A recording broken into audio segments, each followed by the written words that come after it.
My name is Mamdani, Mamdani. Woo! This episode is brought to you by our Patreon supporters. Today's patron of the day is Trent Self. Patrons get the show always ad-free and access to the extended episode with bonus content. If you don't want to miss all of that, go to patreon.com/calltheline. That's patreon.com/calltheline. That's where you can do things and stuff. But we do have two line cons in the month of November. We have a Zoom thing with Aaron and Jovan this Saturday. Then the subsequent 2 Saturdays, line cons. And then in December, another line con. It's just going to be like line con city up in here as we work around the holidays and all that. Population us. All the special new merch announcements and things like that. I don't know. You should just go do it. LineCon online. Wait, is it? Patreon.com/calltheline. That's where patrons get first access to the Epstein files. Oh my God. Y'all didn't know we're releasing the Epstein files on Patreon, did you? Hey, I've been saying that on some of the live shows too. This is the thing we get like a cease and desist for, where they're like, Who would do it though? Like, I'd be like, good, sue us so we can get the Epstein files during discovery. Yeah, that would be nice. I have a thing called the Epstein files. We have to get your version so we can compare and see whether or not I have the wrong ones. Yes. And I totally am not going to leak all that info. This is a flawless plan.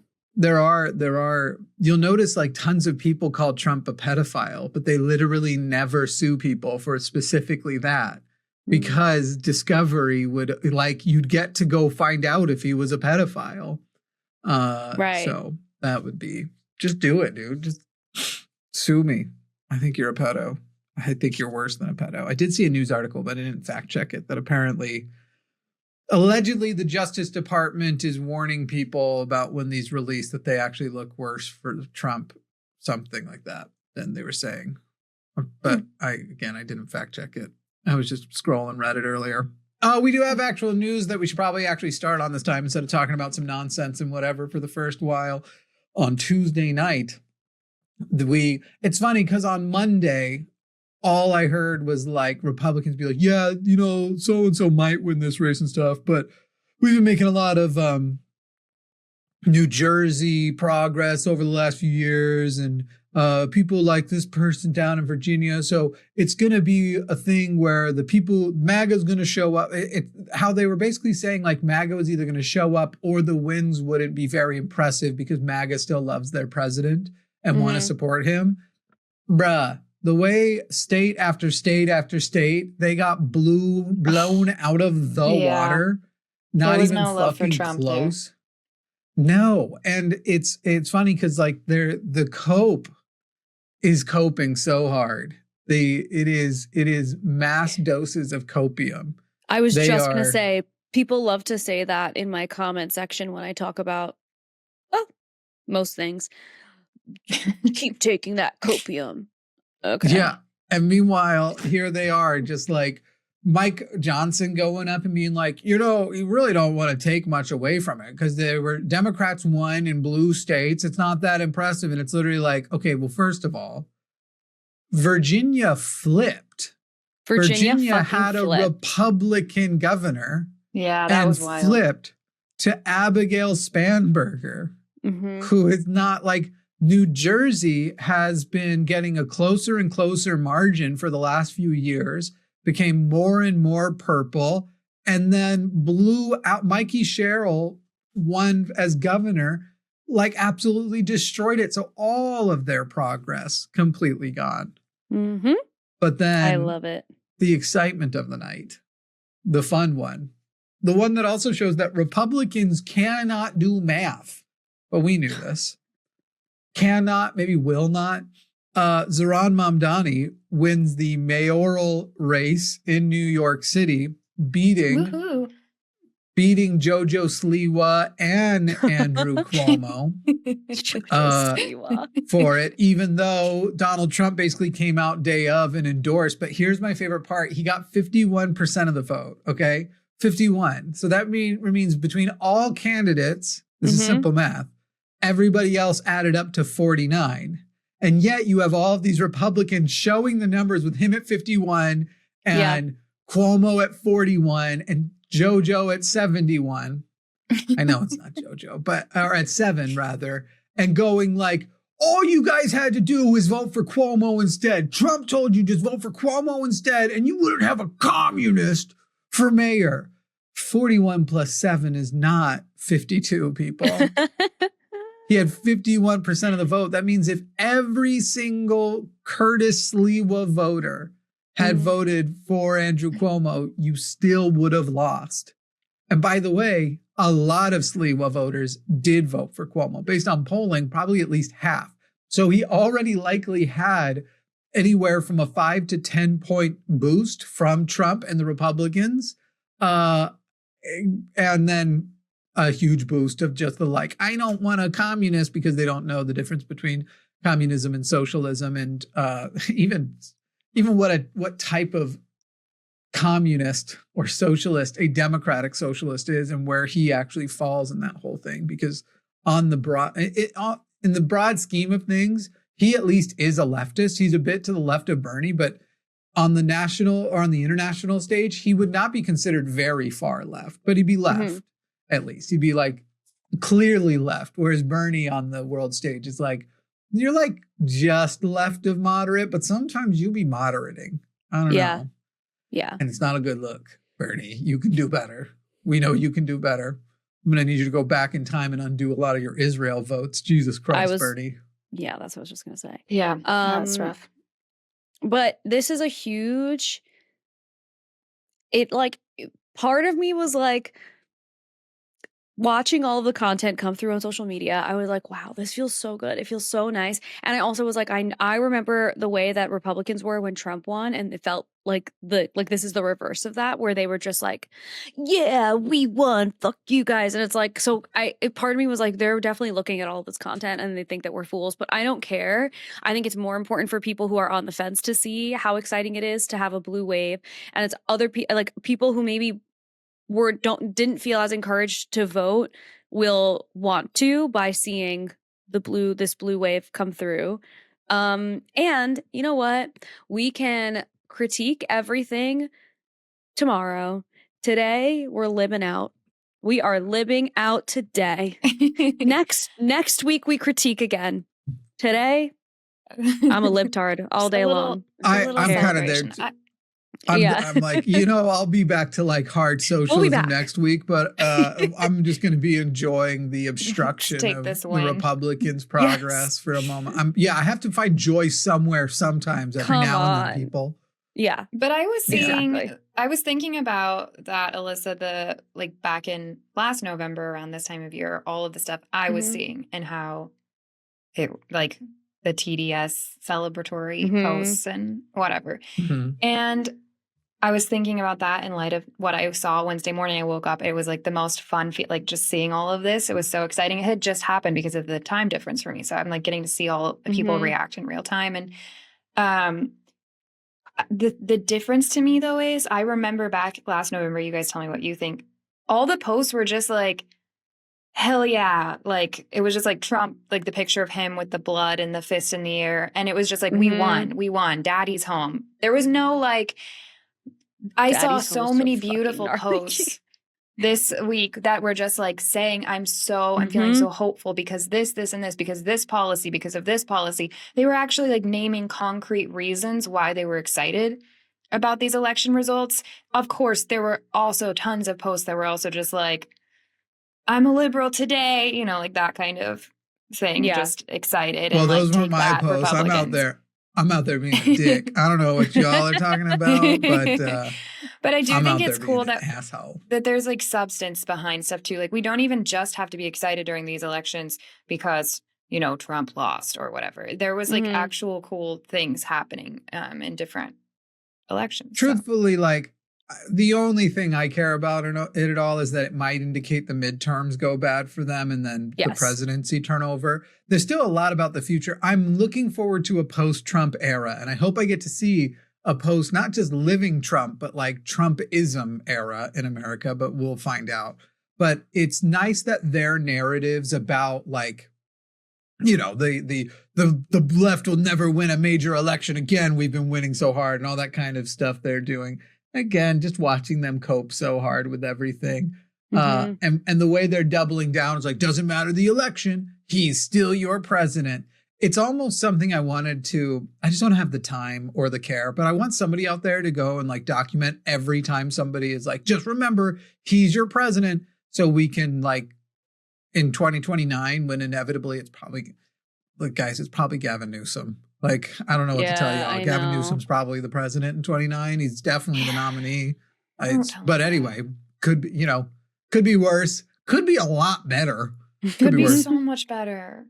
Do you see I like the trolling he does. I like there are things he's doing where like a lot of people have been like, man, we need somebody to be like more, have some cojones against this guy. Yeah. And he's doing that. And I'm liking that. But obviously policy wise, it's like, is he going to go Medicare for all?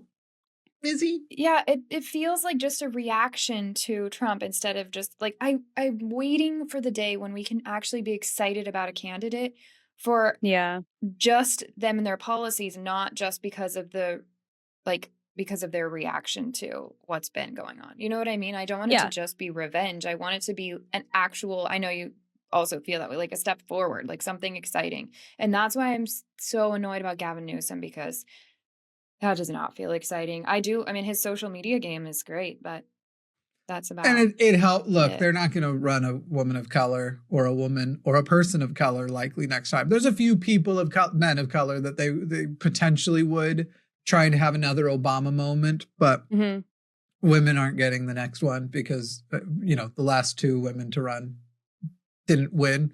And their calculus will be that's why, whether that's true or not, whether or not Kamala Harris. The hard part is like Kamala Harris could have won if the election had happened right after the announcement of the switch. And then also if she had actually been like, also fuck with the shit that we're doing with Israel.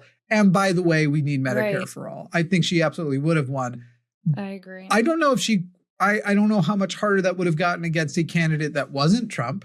Because once again, you had a very unpopular Democratic presidency being represented against a very unpopular Republican president who's now showing to still be unpopular and seems to be like pushing in our faces that he's not trying to solve our problems while telling people he is. For example, I think it was on Truth Social saying like, why aren't Republicans making this irrefutable fact known everywhere? Walmart announces that the Thanksgiving turkey dinner this year is cheaper than it was under Biden. It's $40, I think, instead of $75. And that is an irrefutable fact, which headline wise is, but the details are different. And the main one being there's less food in the new one. There's different food in the new one. The only thing that is actually cheaper, everything else is. But from a year ago, the per pound turkey cost is down marginally because we had avian flu last year. Like the same reason eggs got so much more expensive, avian flu brought it last year. And it's just like, bro, you recognize avian flu goes on cycles. You might be president next time that happens. You fucking idiot. Anyway, he's never cared about shit like that. He never points to his failures. So everything else in the pack is actually more expensive. They've had to reduce the number of items in the pack and change which brands and things like that. But he's trying to just go with this headline thing. It's cheaper. It's worse, but it's cheaper. And that's what's important. It is cheaper. And that is an irrefutable fact. They're just dumb. I'll tell you what, if Gavin Newsom, I'd like him to stop throwing queers under the bus and trans people under the bus. And there's a lot of things I wish he would do different. But if he came out and was like, guys, it's time. AI's taking your jobs, all that kind of shit. It's time for Medicare for all. We can't not do that anymore.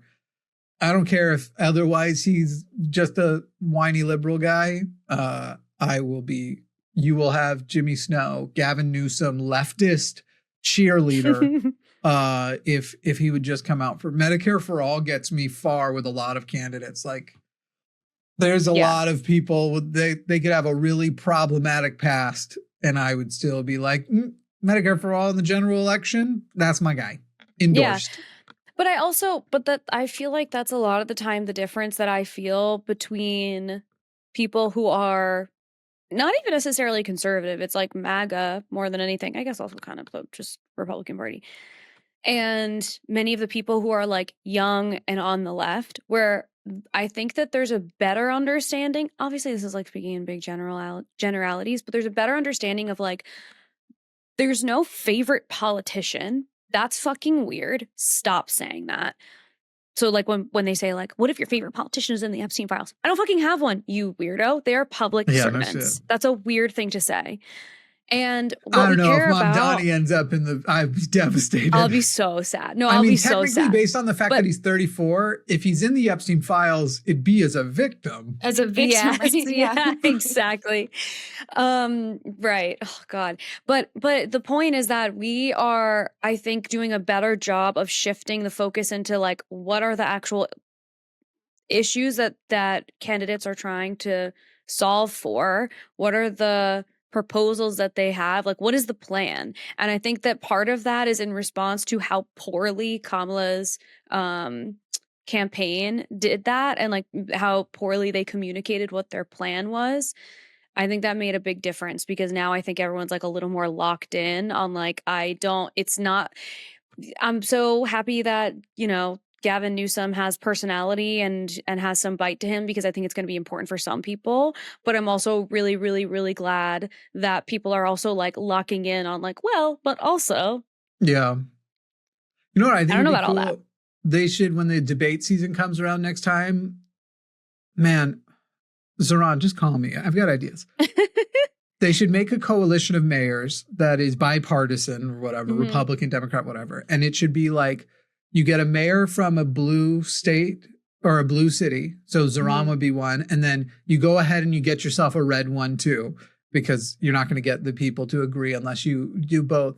And this time, fuck CNN and fuck all of them. Like this time, the presidential debates are moderated by, and the questions are posed to the presidents by mayors of major cities. Like no more fucking Jake Tapper or Hannity or those fucking dumbasses. Literally like, hey, I represent at the like, this is the closest you'll get to a politician who can make meaningful change other than maybe a city council. Like I represent, so you could have like fucking Zohran and I don't know, a mayor of some terrible Florida city. Because they're all kind of terrible. I think it'd be cool. I think it'd be cool if you actually had people who then could bring the actual shit that anybody, like Zohran won because he focused on affordability. And for Mike Johnson saying like, everybody, let's not worry too much about what is going on. Then coming out and saying like, but also what we need to learn from last night is that you should run on affordability and leave the identity politics behind, which was so I think it was him who said that. I'm almost positive. It was one of the big Republicans. So funny coming out of their mouths, because it's like, you can't run on those things without those. Like you can't run on affordability, and you can't run without identity politics. It's all you have. Right. What policies are you going to give for affordability? Right. You are currently in power. You're the fiscally conservative people. You are exploding the deficit. Cost of living is going up. What affordability can you propose? Because you're not doing it now. So next year, you're going to go like, hey, guys, vote us in. We literally have every branch of government. But if you vote for us this time, we'll hit affordability. It's like, I hate it when they would do it to Biden. Biden has a lot to answer for. But when he, like, during the, it's like, well, if Kamala Harris can do all these things, why hasn't she? He's been president for the last couple of years. Why haven't? It's literally like, because he literally hasn't had all the branches of government. The other branches of government have obstructed him, whether it's the Supreme Court, which is an conservative extremist government right now, court, or it was the appearance of having the Senate. But then you had Joe Manchin and Kirsten Sinema just being the absolute fucking worst. Like literally you had all of that fucking shit in the way. And just so why didn't you do it? So now why haven't you? You literally have all of the levers of power, and you apparently can't solve a single American problem except for making brown people scared to go out, which gives the illusion to white people that you have successfully fixed immigration because they're just seeing brown people less. It's smoke and mirrors, dude. It's all smoke and mirrors. I also saw that the amount of layoffs that we've had this year is the highest it's been since 2009. Yeah. And it's also, before I saw that, I have personally heard so many people around me getting laid off. So many people who have been applying to jobs for 8 months and cannot find a job. The job market is absolute doo-doo caca. It's so bad. And then to have inflation be what it is, the job market be what it is, and then have that fucker be on the tarmac over and over again being like, and we have virtually no inflation and our job market is the best it's ever been since crooked Joe Biden. It's just like Bro, leave Air Force One. Why don't you go ahead and take that UPS flight? I'm just saying. Holy we'll talk about that when we come back from the break. Finish your thought. We'll talk about that. I have a whole thing with plane crashes. Oh, I have no thoughts. What was your thoughts before that thought? That's where I lost my thoughts because now all I'm thinking about is the Promise thoughts? No, never. Alyssa, do you have any thoughts about Promise not having any thoughts? I love Promise's thoughts. So whenever we get ones. I love Alyssa's love for my thoughts, and I love Alyssa's thoughts. Just a lot of love. Now, Promise, or Alyssa, what are your thoughts about Promise's thoughts about your thoughts about Promise's thoughts about your thoughts? And I love them. I love them. Jimmy Snow and a couple of thoughts. We'll be right back. This episode is brought to you by the amazing people on patreon.com/calltheline, where you can get the show ad-free and you get the extended episodes where we do bonus shows, which is most of the time. Head over to patreon.com/calltheline and sign up today. Would you like to be one of the cool people who can Welcome back. Nothing happened. Everybody shut up. Nothing happened. Welcome back, everybody. Yeah, so just what we were bringing up. A few other things happened this week. Some tragic. Not in tragic news, Dick Cheney died. I will say the tragedy there being wrong head of state. He was a has-been. You know? Yeah. Grim Reaper, you can do better. I know. So I'm not saying I lament his death. I just lament the alternative. Y'all can do with that what you will. Anyway, that was on Tuesday. How'd y'all feel about Dick Cheney dying? Did it stop your news day at all? You're like, it didn't even stop my thumb from scrolling. I said, okay, and he's 80-something years old. Bye. Right. Yeah. Right. Honestly, my thought was that was like one of the less exciting deaths that could have happened. Who cares?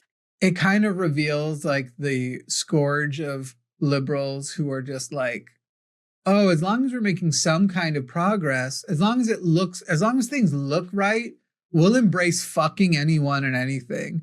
Because there are people like, but the good thing, he did do the right thing in the end. It's like, do you know how many wrong things he did before that? Right. Do you know how many people he killed? Do you know? It's like it's like when someone's a serial killer and then before they are going to the electric chair, they're like, and I just really regret it. And I've dedicated my life to God. Okay. Yeah. And they're still pretty dead. Also, he doesn't regret a lot of that other stuff. Like, it's not like he has the regrets. He's like, the fucking, like, I don't know if you saw it years ago. And obviously I now have different feelings about that one douchebag who played Borat, Sacha Baron Cohen. Oh, yeah. Mm-hmm. But he did that show, This Is America or What Is America or something like that years ago, and he was able to trick Dick Cheney into an interview in character as this basically undercover IDF guy, like pretending to be this IDF guy talking about a bunch of shit. And like he brings up with him, he asks him what his favorite war is. And he's like, those things we did down in Vietnam or Desert Storm or wherever the fuck he said. That's amazing. I really like what we did. And then he gets him to sign. I'm not even joking. Sacha Baron Cohen's character has a waterboarding kit and asks Dick Cheney to sign his waterboarding kit. And Dick Cheney does. Dick Cheney How old was signed Dick Cheney? Too at this old point. to have fallen for all of this. This is like around the first election. So we're talking like 11 years ago. This is post him being vice president. Okay, so he was not old enough to be senile in all of this. No. And he was not young enough to like not know what was going on. I think he just like didn't care. He seems very amused by it. He's like, oh, I've never done this before. This would be very valuable. Yeah. Could throw that up Yeah. on eBay. I haven't stopped Batman. Because he looks like the Penguin. Anyway, so I just want to say of his death, I hope it hurt a little. Okay. Then was it also Tuesday that the UPS thing happened? Have y'all been watching this? No, I think wasn't it yesterday? Maybe it was Tuesday. I can't remember now.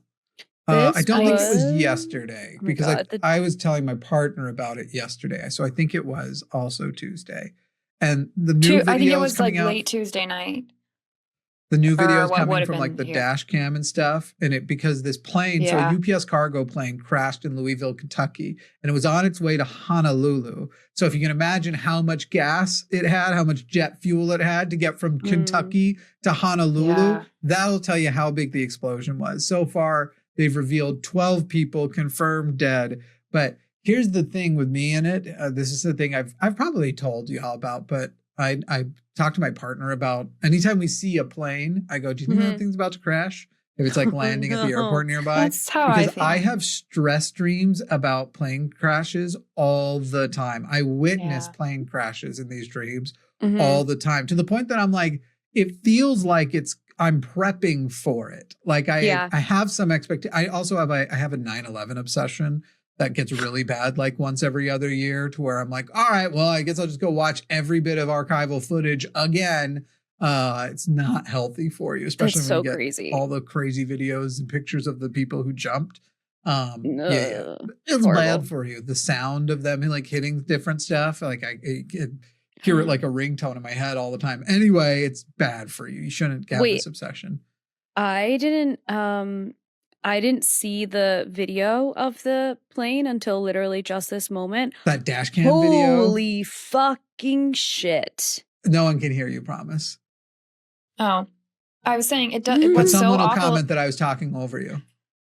It doesn't just crash. It drags. Like it lost an engine first. And so then fuel is just then a wing coming out, and there's just like a fireball that it's dragging across, leaving fuel everywhere. So that fire keeps going. So it's just like this absolute path of destruction that it's taking on. It's not just a crash. That's what was like so wild about it. And I have to get on a plane in like 3 days. The guy from that dash cam listening to the way. Oh, I know. It's just funny the difference between a voice that's like, oh shit, and then someone who's like seeing absolute utter carnage and chaos, and just the difference between like, oh shit, like just the utter terror in the voice and shit. Also, sometimes it's even crazier than that, but there were comments on that video of that guy saying that he should have like what's he doing just sitting there? What do you want him to do? Like, did you guys that's gotta be a joke. I feel like that's gotta be a reference to like don't but there's the r/don't help just film. Like that's now almost at meme status, to now where things like that are happening. People it's like, yeah, sure, don't help, just film, where you can't help, like all. And so it might have been, that might be a lot of people memeing, but you're right. I mean, it could be not. And if anybody legitimately thinks like you should have run, it's like the same idiots who are like, why didn't they just shoot him in the leg? It's like, you guys have no concept of how any of these things work at all. No, period. Truly. That was Donald Trump's. Did you remember that was or was it Biden's? One of them said at some point, like, I think it was Biden actually, the police, they got to have the guns, but how about you just shoot them in the leg? Which is not a thing that works at all. God. They'll do anything but take guns away from dangerous people. Right. It's the wildest shit. Anyway. Did you guys hear, speaking of planes, that they're cutting something like 10% of flights at 40 major airports starting today, Friday? This weekend. Yeah, the government shutdown is getting into the flights and stuff. Yeah, it's pretty wild. It's pretty, I mean, The Republicans, again, own every lever of power. They technically could over... It's funny because it's also hilarious the way everybody was telling the Democrats last time they had power, get rid of the filibuster and just start doing shit. You have to fix what Trump was doing. A lot of people on the outside, I supported that, and they wouldn't do it. They have this like level of traditionalism. You don't fuck with tradition, Chuck Schumer. Up there with his glasses and his pants hiked up too high, talking about the dangers of the rap music. He just gives that vibe. I don't know if he's ever done that, but you know, they're inside, they're playing Grand Theft Auto. Anyway, now the Republicans are saying like, well, maybe we should consider getting rid of the filibuster because the Democrats are going to do it anyway. And it's funny, like, but the Democrats didn't. When they get into power, they're going to do it. So we may as well just do it now to try and stop them from being able to do it later because we've already done it. Basically, they're saying like, it is an abuse of power. So we're going to do it now because the Democrats were going to abuse it later, which is just a thing we're saying. But then we're basically saying we don't have the value we're claiming we have, but we're forced to go. It's just funny. They don't have values. Republicans don't have values. They don't have morals. They have their team, and whatever gets their team back on the field is what they care about. They don't care about the cheating. They don't care about the morals, the affairs. They don't care about the pedophilia, apparently, which is fucking wild. They don't care about any of that. They just care that their team, that they keep winning. They're not tired of winning. Fucking imagine that. I just hate a lot of people right now, you know? Yeah. And I could not even... Who could blame you? Everyone's fucking terrible. Yeah. Not everyone. A lot of people are terrible. And a lot of the terrible people are the ones making humongous decisions every single day. There was that one video of that plane. I'm going back to that because it's a more enjoyable topic than the political reality of this country is that big explosion that killed people. Anyway, there was the one video, the first video we saw where somebody seems to be recording from like maybe one of the golf carts or something at the airport. And right when like the main moment happens, they like move I'm sure they're just like watching and then they could tell something bad's happening. So they started focusing on looking at it instead of recording it.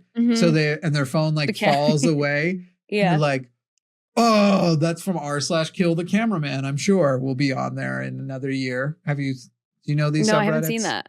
No. r/kill the cameraman. It's where like something you definitely want to see the big moment on. That's when the cameraman sucks. Or they're like way too zoomed in on stuff. Or there's also r/praise the cameraman where they're like, this person got the assignment, but kill the cameraman is where it all began.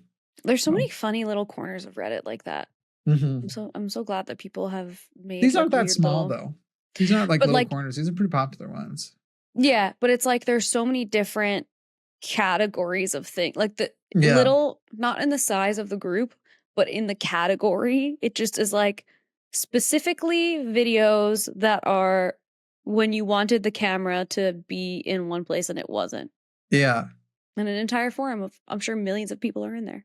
r/damn that's real. That's another good one. Oh, should we do that in the bonus show later? Should we look at some fun Reddit stuff? We could. I don't know how a lot of these are video based and we don't have video sharing set up. They don't have to be those ones, but there's other Reddit stuff. Yeah. You know? Yeah. One of my favorite Reddits is the What Is It one. And that one is one of my favorites because many times, and I might have talked about this on the podcast before, many times it's like a parent who goes into their kid's room and they like think it's crack and it's like it ends up being like a Tylenol or something. Like it happens all the time. Making fun of that. I think it's like r/what is it circle jerk. And so it'll be like just a picture of like anything. And it'll be like, is this a vape? Yeah. It'll be like a picture of a spider. Like, just found this in my kid's room. Is it a vape? Oh my God, it's so funny. And I know that my ass will be in one of those forums one day and I'll be concerned about either my kid or my niece or my nephew. Be like, are they smoking crack? Are they smoking vapes? What's happening? I'll be like, that's rock candy. So figure it out. Yeah. Okay. Rock candy's the one that's fair though. Cause there was a person on Halloween handing out little ounce bag or little teener bags, rock candy. And so people were like, and it's not like, what are you going to do? Sniff it to see if it's real? Taste it? Yeah. Oh, that's meth. Whoops. Right, Whoa, exactly. I'm in a hole. Oh my God. Anyway. I'm excited for the future of VR. That's the only For thing that the brings future me of joy VR? anymore. Yeah. Smart glasses, especially augmented reality. That's where my brain has just left all the political stuff and was like, y'all, we're getting closer to just looking like you're wearing a regular pair of glasses, but you just see shit in your environment. That's going to be exciting. That is exciting. Also a little frightening. I also get I like bring my Pokemon with me everywhere I go. Just be like, that's right. You can't see it, but he's there. I still get a little like motion sickness when I use VR. So I feel like, I don't know. At first I was like, VR can be so seamless, and I'm sure it still can be, but I don't know if you just have to get used to that. I don't know. Promise, we were talking about our health OCD before the show a little bit. I've got a bump on the back of my head. It feels like a large zit in my hair. So are you with me that it's probably like a bunch of spiders? Or a botfly. Yeah. It's not a zit though. It's and definitely that's like best case something. scenario. Best you case, guys. Yeah. Yeah. It's definitely some kind of parasitic bug or that's what we have to live with in every day, Alyssa. Oh my God, that's horrible. She is looking stuff up too much. I don't look anything up at all. I hold on, pause. I haven't looked anything up in years. And then you retain, right. You retain I do things. remember things. Yes, I can't stop that. But I haven't, my health OCD has been what my therapist said is managed for years now. Luckily, I used to go to the ER several times a month. That's how bad it was. Oh my God. And I used to like not sleep. Wow. Now it's like a funny thought that comes to my head about these things. And it never turns into anything, luckily. I think I've had like a couple of panic attacks the last couple of years that was freaking me out. But other than that. I had a whole day of just ruined day because I had to do the process by which you collect a stool sample for the doctor. And that just set me off for like, I had a whole bad day. Just even like you wearing gloves and like using everything you have to do to feel separated from it. But the whole day just completely ruined by the like germ aspect of all that. Yeah.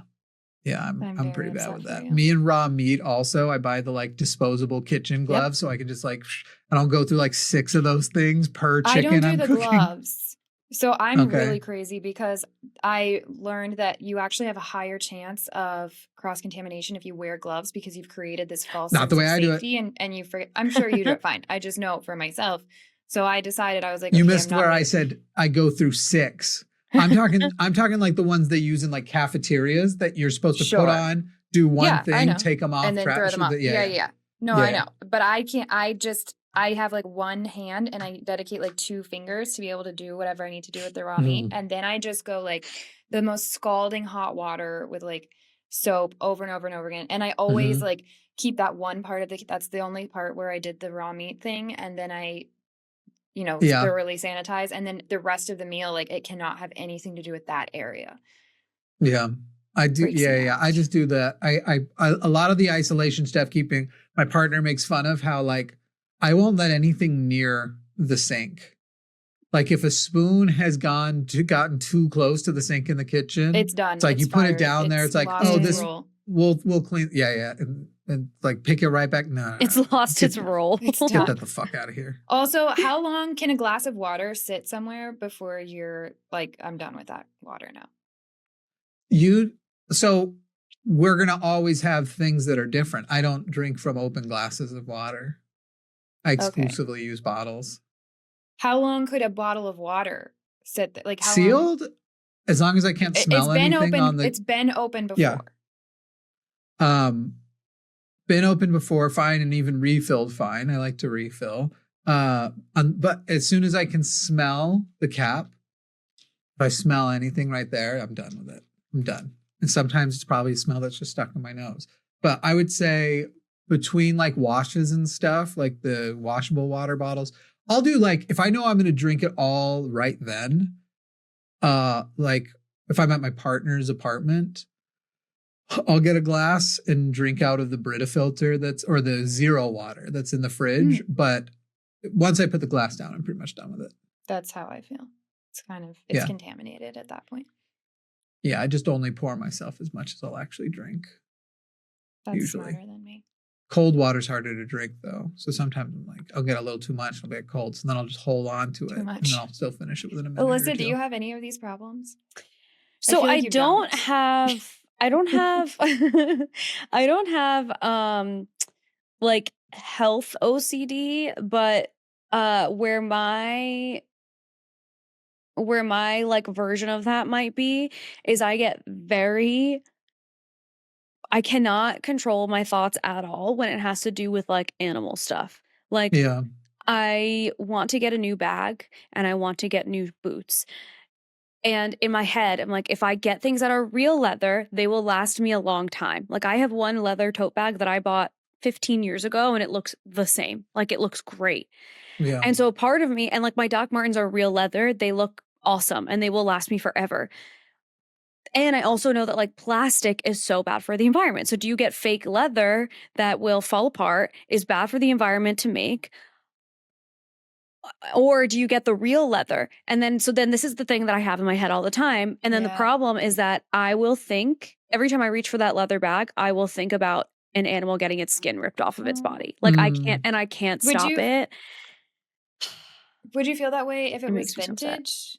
Like, no, I would not feel that way as much if it were as much. If I don't know, it's like I can't say that it's like intrusive thoughts in like a diagnosed way because I've never been like really diagnosed with that. But that's like what I interpret it to feel like. Yeah, because I can't turn it off. Like this morning, I was laying in bed thinking about how this weekend I need to decide what kind of bag I'm going to get, and I was like thinking about a bag that I want that is lambskin, and then I was thinking about a little baby lamb getting its skin ripped off of it, which is also not how that goes. The audience is loving this. I know. I'm sorry. My problem with the health OCD is that I feel like there's no way to lose it for me because some people just get health OCD. It's like learning about microorganisms and things like that to freak them out. For me, it's like I have a legitimately diminished immune system. So like food poisoning almost killed me once. The flu has almost killed me more than once. I probably not almost killed me, but took me so like in the hospital. You have actual I guess. Yeah. Data And so points it's like for when things have been actually awful. And so, and you know, with things like that, with food poisoning, with the flu, contamination is what got it. Like it was a contamination that did food poisoning, E. coli, whatever, means it basically like you ate food that came into contact with some kind of animal feces somewhere. Like that's salmonella, E. coli, that kind of shit. Or at least it spread like its source was. So like contamination, even like pink eye, like I've gotten pink eye and it was so nice to find out eventually that it doesn't have to be animal, like that it's not always poop that you get pink eye from. Cause I started getting it a bunch. And then my doctor was like, you need to start rinsing your eyes after you're in your wood shop. You're getting it from your wood. Like, yeah, I was getting little wood dust in my eye. And that's interesting. Wood dust. Certain woods can do that. And really anything can give you conjunctivitis. So yeah, anyway, it's but that's, hopeless. And I'll probably die in a vat of hand sanitizer one day. And with that, let's go ahead and go to, I'm going to be like Frank at the end of that one episode of Always Sunny in Philadelphia. Just all the hair removed from my body. Danny DeVito, just completely naked with zero hair. Slime moving around along the floor like a slug covered in hand sanitizer gel. When we come back, can we talk more about Erika Kirk and JD? Kirk? Yeah, for sure. Because we were going to talk about it. Promise and I started to talk about it in the episode we tried to record on earlier this week, and then our microphones got messed up, but we didn't really talk about it enough, I think. Promise, do you ever think about the alternative universe where we're married and we both have health OCD and we ruin each other's lives? That universe exists out there. Promise Wouldn't it be like, fun to no, open the I've window never to I that? haven't thought about that one. My OCD brings me to a lot of places, but it hasn't taken me there yet. But now I'm going to think about it. It's a terrible. Yeah. Honestly, even if we just live near each other, I think we would convince each other to go to the hospital more than we currently. Too much. My problem is I don't go when I need to, and I do go when no. Oh my God. When we come back, I'll start that rant. Just a moment. We'll be right back. Would you like to be one of the cool people who can prove they were supporting this podcast right from the beginning? Well, you can. Head over to linemerch.com. That's linemerch.com and pick up some Founders merch for The Line as a podcast that will only be available for a short time and features the rough draft drawn logo that soon will be updated to look less like it was drawn by a 3-year-old. That's linemerch.com. So I used to coin this term I called hyperchondria. It's like hypochondria, but it actually hyperchondria. It has to do with people who also have chronic illness, because people with chronic illness tend to also develop hypochondria because the stakes are higher for them. So And it's you're like, having to get tests and stuff anyways, right? And on top of that, when your baseline day is pushing through being sick, then getting what might seem minor to other people is huge for you. So it's like, I'm already on a daily basis doing what wipes anybody else out, puts everybody else in bed. You guys think you have the flu. But then you add an actual cold on top of that shit. And it's like, I was already at my limit daily. And so people will even treat you shitty. Like, you're gone for a cold. It's like, no, I'm gone for a cold and my organs don't work. Right. Like, it's fucking different. Even if the symptoms of just the cold are the same as what you guys usually get, it's those symptoms plus the organ shit. And it's different. So it's not even necessarily hypochondria in that scenario. In fact, it isn't. That's just accumulation. But the fear of those things can become hypochondria. So it's like, oh, I'm maybe just having a little bit of allergies, but that little bit of a cold, I'm convinced tomorrow I'm going to wake up with, I need to start hedging my bets here and start prepping people for the possibility of my being sick tomorrow, because I got a little sniffle right now. Because if that blooms, I'm dead. Or just other little things. And so, and then like, you can have a hyper awareness of things going wrong in your body too, because of that. So you can be more hyper aware of what you feel like when you're just really dehydrated. Or something else, and that can freak you out too. And so that's where some of the hypochondria can come in, where you can be like, oh, this thing, or you can have a pimple on the back of your head and go, this is probably bugs. Yeah, obviously. But then the other side of that is the hyperchondria that I think a lot of people with chronic illness will recognize. I went to a hospital last year because I was having this like issue with hydration, and I was urinating like a shit ton, but I was like urinating a ton, but I also couldn't stay hydrated. And so I go to the doctor and I'm like, it elevated to this point. I can't get an appointment in. So I came to the ER because I just need you guys to test this and figure out what's going on, because it's freaking me out. And they were like, oh, word, would you like us to treat your severe bronchitis while you're here? And I was like, oh, wait, was that not that long ago? Yeah, it was last year. Yeah. It was, I remember they were that like, too. you have really severe bronchitis. We need to nebulize you. And was like, oh, well, you know, I was feeling a little funny. I was feeling a little bit, I had a little cough. I just thought it was my asthma. And so that's where it's like, on the one hand, you overreact to minor things. And then on the other hand, you might be about to die. And you're like, let's give it one more night. I bet I'm going to wake up feeling better. Sometimes you just got to give it one more night. Literally, this happened to me with kidney stones too. Yeah. Like I go because that urination thing kept happening, but I got really sick. I don't remember what it was that time, but my brain was on fire with like the mind gut connection. I was getting really sick otherwise. And I go and I was like, I don't know what is causing this. Something is causing this. And they do a bunch of tests. I'm like, no, all right, fine. I finally get my follow-up with a urologist like a week later. It's like, yeah, you were going through kidney stones, dude. Like fucking, and the ER doesn't catch kidney stones. All they check is, are you actively dying? Do you think that it's like you're like gaslighting yourself at that point? Yeah. Like you start to not feel good and then you're like, but this is because I always don't feel good and this is not a big deal and everything's fine. I know I did it because I went home and they're like, well, they confirmed I'm not dying. And to them, it's like, find out what's going on. Something's going on, but it's not immediately pressing or whatever. And it's like, you guys didn't catch fucking kidney stones? The fuck is wrong with you? Oh, it was very frustrating. Mine was always just health OCD for no reason. I had no reason to have it. And then when this was like years ago, I got pregnant and was pregnant and everything's going along and all this stuff. And I was like, something's wrong. Then I was telling myself, this is probably just your health OCD. Then I was like, no, I think this is wrong. And I went to the ER And they were like, something is wrong. We don't know what yet. And I was like searching everything with my symptoms. And I was like, I think I have an ectopic pregnancy. And they were like laughing at me. And they were telling me like, that's the small, like there's no chance. That is such a rare thing that that's not what's happening. They kept monitoring me for weeks. And then they finally are like, actually, we do think it's an ectopic pregnancy. Also, you're bleeding internally. And also now we need to take you in for emergency surgery. So then when that happened, and my worst fear actually was true, I actually haven't really had health anxiety since then, because I think I finally like the worst thing happened. Everything like, I mean, it went the way it was going to, there was nothing I could do about it. Really. It's a good thing. Like it didn't take me being crazy to notice that something was off. It was just like normal, like, yeah, something was off. But then I did what you did, where like after surgery, I was so relieved and I was just so glad that I like lived and everything was okay. And my stomach started turning black. Like, I want to send you guys this picture because it's so freaky looking, but I won't because it's disgusting.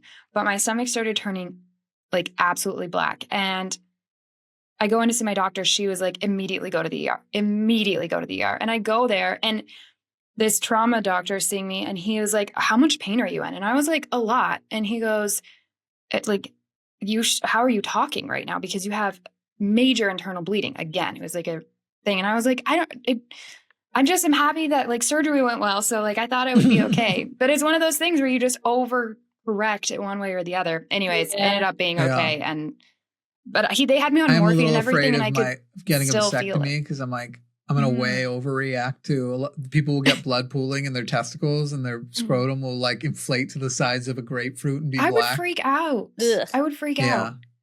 Sorry, I'm the worst friend for that. Because if you're gonna text me after, I'll be like, go to the yeah, it's terrible. You're done. I had a friend who got lipo and that happened to him. The blood pooling all went into his scrotum. And he was literally like sending pictures of his scrotum to his friends because they were asking. They're like, really? What does that look like? Oh my God. Yeah, I won't be doing that at work for the record, but I think it's interesting. I feel like I hear more of like men showing each other their pee and every bubbles. dude is gay as fuck. Yeah, pee and bubbles. I cannot. I think it's so funny. Like my boyfriend told me that there's a video of like one of the people in his friend group who put his pee and bubbles into a hot dog bun and put ketchup and mustard on it and thought it was funny. The effort. Huh? The effort. Also, and you know what? Ew. Right? You know what I thought? And it must have stank in that room. Oh yeah. I gotta think so. And it must there's a lot of weird stuff. There, when I was growing up in high school, male on male sexual assault was just normalized. Literally, they called it squirrel tapping. Well, that might have been more the hip. Like, there was this one kid. His name was Travis. I don't mind doxing him on here. This kid Travis. He'd like walk up to you and he would just wipe you like up your pants and like up your penis. He would just like at school. Why? That's very uncomfortable. At those people, like that's not. You know, it's for the shock factor. It's for the shock. Could you imagine if girls were just walking around in high school, just like going up to their friends and being like, honk, honk? Like, that's crazy. I imagine in high school, I was imagining that a lot, but I don't want to imagine but that it wasn't happening. But it wasn't happening. Yeah, we thought that's what was happening at your sleepovers. Y'all weren't even really It depends on the sleepover. Something like that, depends but on the there's sleepover. consent. Yeah. It's consent. It's like, do you want to make out? And it's like, yeah, they do. And then all of those girls are bisexual now. If we put this at the beginning of the show, we would have quadrupled our audience. Okay? Oh my God, I know. Maybe you should swap out me singing Mamdani for this. Just so everyone knows, first of all, if you're watching this podcast, you're probably too old to enjoy the fantasy of this, but your fantasy about the girls at sleepovers, it's actually now really creepy. We're talking about teenagers. I have to say, this is getting worse the more you fucking see it. weirdos. Wait, guys. Adults are having sleepovers now and doing it too. Yeah. With their stepsisters, and they're getting stuck in dryers. There was turning the whole thing to porn. Okay. I did like a thing where I asked people to give me like what they assumed about me. And one of them was that I'm straight. And I was like, okay, here's the thing. You can't tell a bi person that because that's like immediately, that's like the bi people every single day of their life think that they're straight. Yeah. It's like that's like the whole thing. And guess what? People who are straight are not constantly wondering if they're bisexual. They just don't think about it. They're just straight. So that's one thing to just But also, one of the things I think is so funny is when I think back to like when I was younger, and like I remember being 13 and there was this girl, the first girl I ever like made out with, and ironically her name is, well, yeah, it doesn't matter. Her name's Tyler Mann. You can't find her anywhere. She's very off the grid. And she and I made out I don't know why that's so funny. much, and she was and she was like, and it's totally fine. Friends just do this. And I was like, yeah, friends just do this. And can we do it again? And can we do it again all the time? And then I was like, okay, so like a Some of straight the stories I've heard, girl, that's like tame compared to some. but I was like 13. And Yeah. like a girl who is not interested in making out with other girls is not doing that. Yeah. You know? Maybe. Anyway, I don't know how I got there. I kind of feel like there probably are straight girls who did some making out because it's not like it's ruining to your feminism, Yeah, you're like, your femininity. If you make out with a girl, people aren't like, well, now there's an upper limit on how feminine we'll ever consider you. Whereas with men, that restriction is in place. If you ever make out with a guy and enjoy it, we will now only ever consider you X amount of masculine. That's how it's socially reinforced. So I do feel like experimentation, because I was eyeballing like spaces between couch cushions when I was going through puberty, right? Like just like, yeah, but then where it's would it when feel you're good to put this thing? Right. But then it's different when you're like having sex with women. Then it's like, well, okay, so yeah, okay. But I have a friend who is straight, who she literally was like describing to me like, oh yeah, you know, when your hormones are going so crazy, when I was going through this stuff. And she's literally describing like her and her friend basically just like they were figuring out their stuff together, and they were fucking every day. Like they were girl fucking every day. And she's like, you know, and then you find out this and this, and like it starts, you know, you're both grinding on a couch cushion at first, and then, you know, one thing leads to another. And it was, and I was just listening to this thing, and I was like, so you're not straight? She's like, no, I am. I was like, but how? And at the end of the day, I'm like, no, that was just like, it wasn't like that we were fucking each other. It's that we were experimenting. And now who I want to fuck, that is not that. It's so funny. We were talking about this last night at dinner. I was with literally a table full of lesbians and me and Kevin. And we were talking about how I think that if I think I've had this conversation with you, Jimmy, before, where I think like if people were a lot less attached to the label of like gay, straight, bi, whatever, people would probably be more fluid than they give themselves credit for. Like I think you just can already see that in some like social groups and stuff. If you didn't care, if it wasn't really a thing, then you would, I think people would, you know, that one actor we'd be fucking. Who played Bane? What was his name? Oh, Tom Hardy. Tom Hardy in an interview was like, yeah, I'm an actor. Of course I fucked a guy once, but it wasn't for me. I tried it. I really verified I wasn't gay. Yeah. But, you know, I liked how his reasoning was like, I'm an actor. Of course I tried it. And ultimately, I've said it once, I'll say it again. A hole's a hole. I hated that. I hated it last time you said it, and I hated it this time too. Wait, okay, so did we place bets? With my holes. Right. Did we place bets on how quickly JD and Usha will get a divorce, and then JD will start fucking Erika? Can we just talk about the hug real quick? The hug was weird. I'm sorry. It was weird. Like I'm trying to It was weird. not. It was weird. She was wearing leather pants, by the way. I would not do that. There's no guy friend I have that I would go up on a stage and put my hand in their hair, and then, like while he puts his hands around my waist.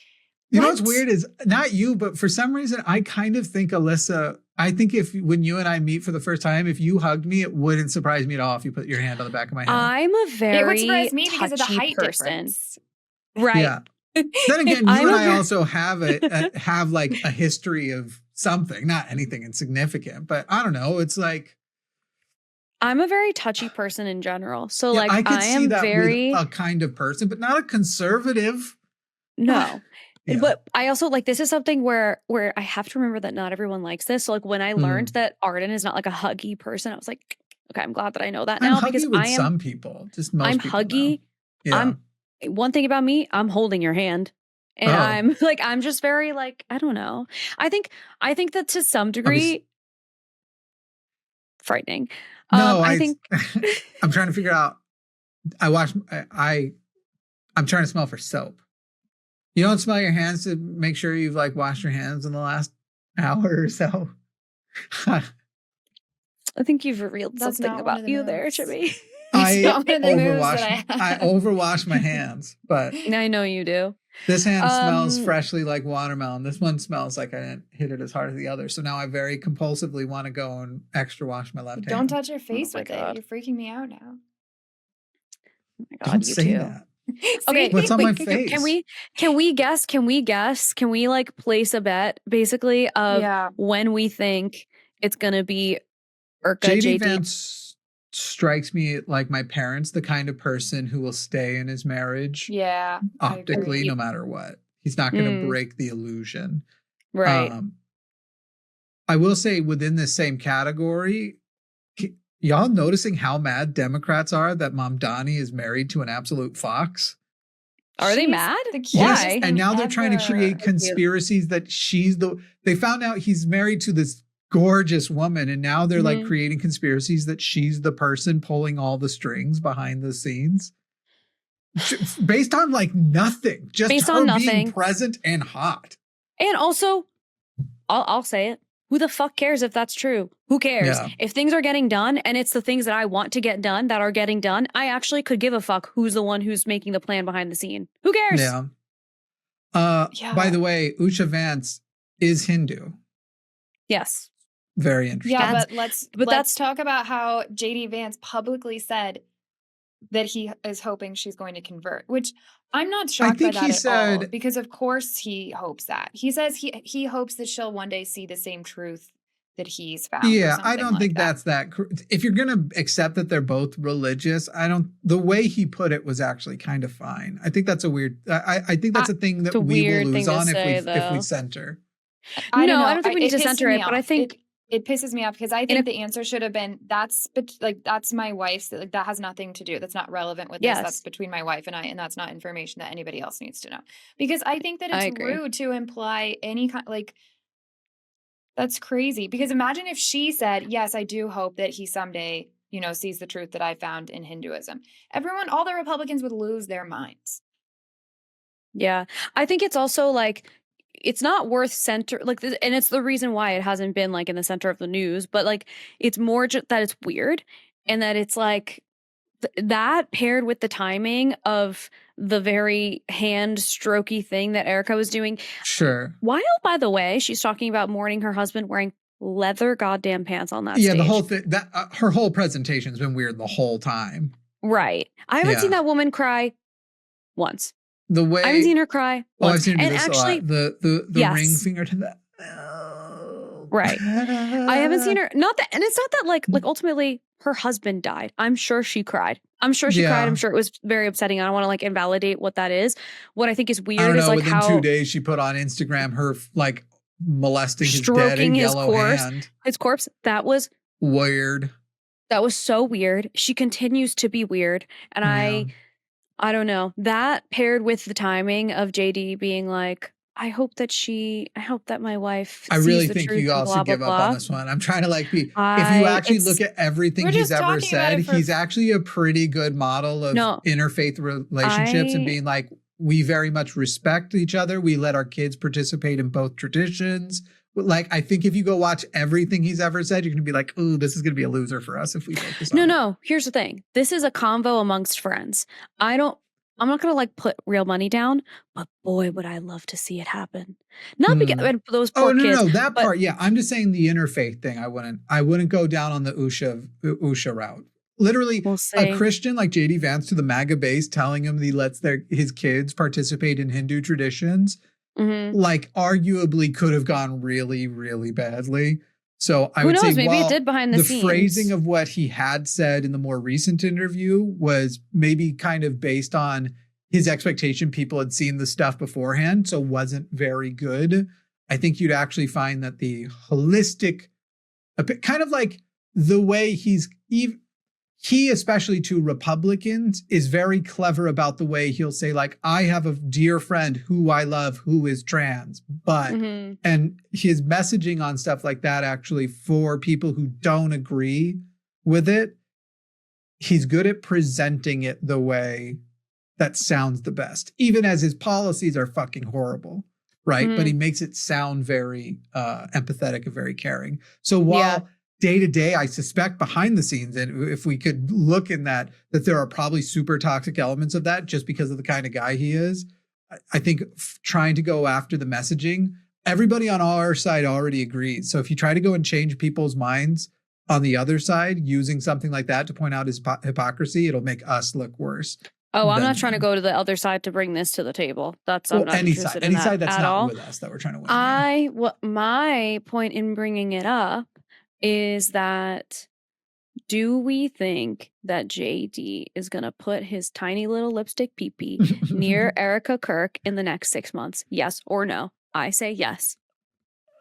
Whether we know about it or not, I say in the next 6 months. I want to know why they already felt comfortable enough for her to like have her hands up in his hair. It wasn't just like, that's what I'm saying. It was weird.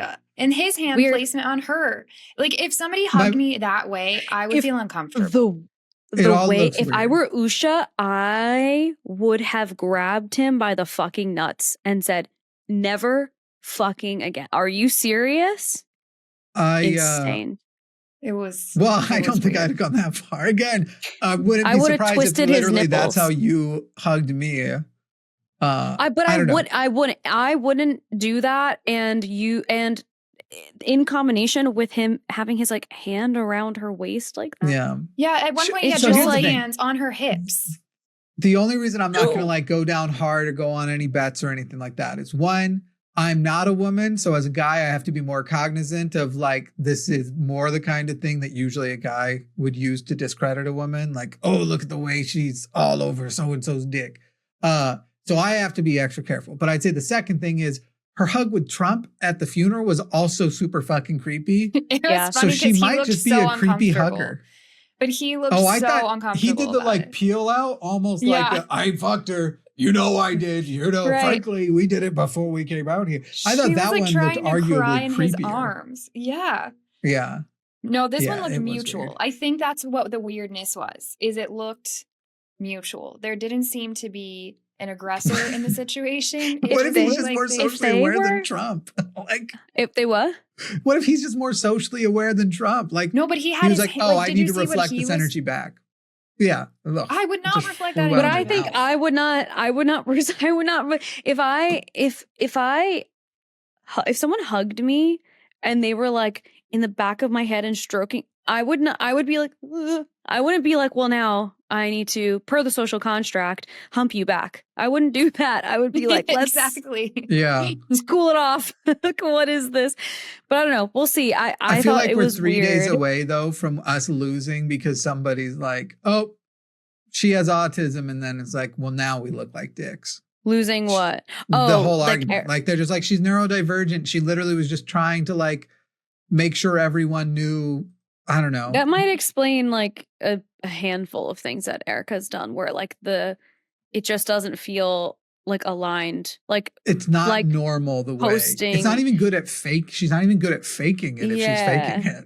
Yeah. Just, I will say the funny one I saw was somebody photoshopped it and they moved her to kind of above him hugging down. So his face is basically in chest. And then the reason she's so high is that she's standing on Charlie's coffin. Oh my God. It's pretty funny. It's horrible. Okay, maybe I like the dark humor more. Speaking of things that are a little bit dark, did you see, I think it was today or yesterday, a person collapsed in the Oval Office while they were giving a news conference. Yeah. What's that? And I sent you a picture of how, so the man collapses. Dr. Oz notices that he's collapsing and he like goes over to him to like try and assist him. And that's when the guy collapsed. RFK Jr., the head of Health and Human Services, books it out of the camera shot. Literally like leaves as fast as he can, walks away from the man having a medical emergency. And then Donald Trump, I don't know if you've seen it yet, promise. If you go to the Discord, to the channel. No, I saw it. And I saw it I saw it already. Donald Trump just staring away at the cameras, making sure he's still engaging the cameras with this look on his face. Like, well, it's a crazy day. He looks so fucking old. He looks so gross. That's so crazy. Is that guy okay? I mean, he was ancient. So, and look, they're holding his feet His up. legs, his poor little ankles in the air. Oh Yeah, no. I'm like, what is happening there? They're trying to, I guess, return blood.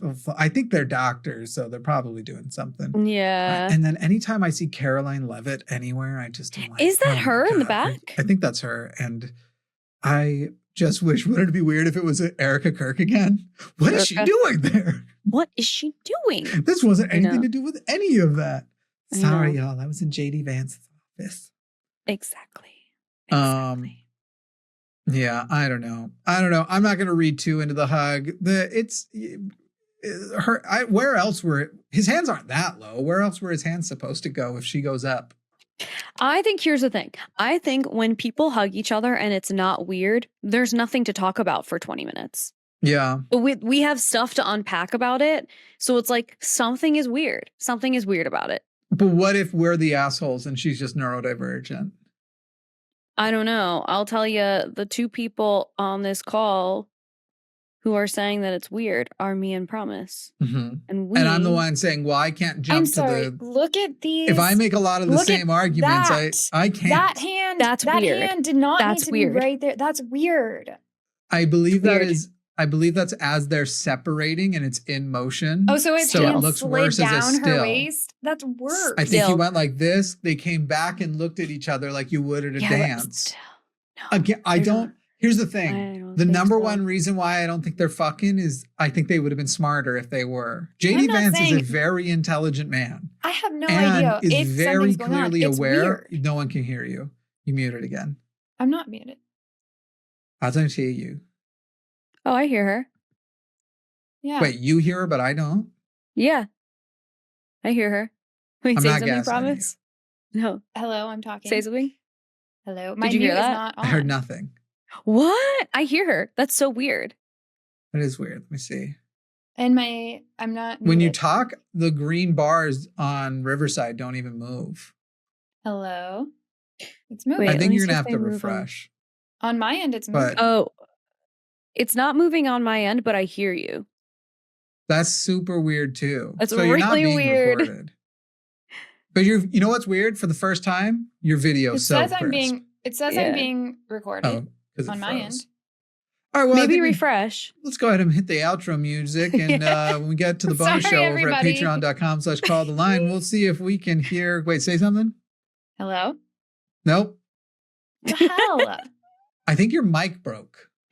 That mic is fine. It's so upsetting. I don't look. Here's the thing, people. I can't make those same arguments in isolation. Maybe with girls with me, it's okay. But I would look misogynist if I was just like, and look at her all trying to fuck JD Vance. You just think it's weird. Good. I can just keep talking. I think other people, like people who are watching this, let us know if you thought it was weird or not. I still think it looked weird. I'm just worried about being the asshole and jumping to that they're banging. I also kind of believe... When have we ever worried about that? I believe JD and Usha do love each other, like, a lot. So fuck me, I guess. Look at the look. Why do you love JD Vance so much? Why don't you just kiss him? I don't love JD Vance. Why don't you just have him teach you how he does his smoky eye? Problem. Why you love him so much? No, I'm kidding. Why do you need this to be so much of a thing? That's what it is. That was the show, and for that, of course, so sorry. Sincerely, so sorry.